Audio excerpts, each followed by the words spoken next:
জামায়াত ইসলামী প্রকাশ্যেই সমাবেশ করে বলেছে যে তারা ভালো হয়ে গেছে এবং ৭১-এ জুলুম অত্যাচারের জন্য তারা নিঃশর্ত ক্ষমা চেয়েছে।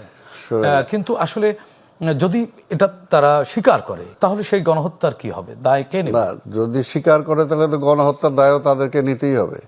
এটা তো অস্বীকার করার কোনো জো নাই। কথাটা হলো শোয়েন, ভালো হয়ে গেছি নিজে বললে তো হবে না, মানুষ বলছে কিনা যে ভালো হয়ে গেছে। শেখ হাসিনাও তো ভালো হওয়ার জন্য মানে একেবারে মাপ টাপ চায়, মাথায় হিজাব টিজাব পরে তসবি নিয়ে, তাই না, অনেক কিছুই করছিল যে আমাকে জীবন একটাবার সুযোগ দেন।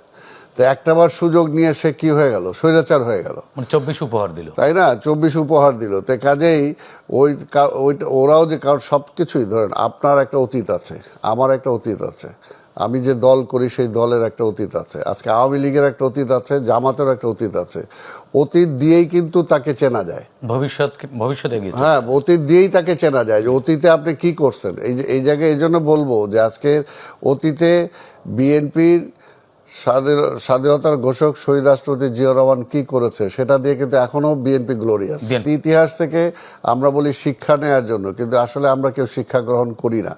এটাই হলো সবচেয়ে বড়। যদি শেখ হাসিনা তার বাবার এই পরিণতির জন্য যদি ওইকে কেন হলো সেটা থেকে যদি শিক্ষা গ্রহণ করত, সে যদি ইতিহাসটা পাল্টাতে না চাইতো এবং সে যদি গণতন্ত্রের পথটা উন্মুক্ত রাখতো, তাহলে কিন্তু আজকে তার এই পরিণতি হতো না।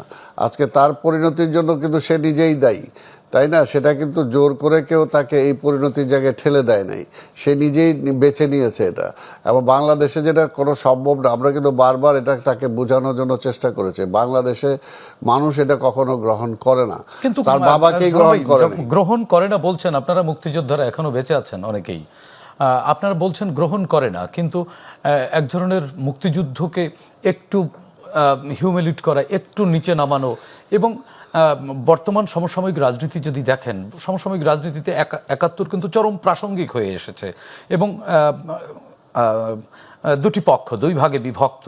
এবং একটি পক্ষ আজকে যখন 16 ডিসেম্বর আজকে মহান বিজয় দিবস রাজনৈতিক দলগুলো পালন করছে, তখন যারা 1971 সালে যাদের বিরুদ্ধে আপনারা অভিযোগ করে আসছেন যে তারা স্বাধীনতা চায়নি, বাংলাদেশ চায়নি, তারা আজকে জামায়াত ইসলামী, খোলামেলাই বলি, জামায়াত ইসলামী প্রকাশ্যেই সমাবেশ করে বলেছে যে তারা ভালো হয়ে গেছে এবং ৭১-এ জুলুম অত্যাচারের জন্য তারা নিঃশর্ত ক্ষমা চেয়েছে।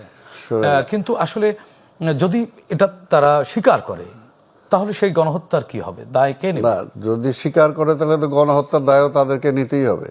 এটা তো অস্বীকার করার কোনো জো নাই। কথাটা হলো শোয়েন, ভালো হয়ে গেছি নিজে বললে তো হবে না, মানুষ বলছে কিনা যে ভালো হয়ে গেছে।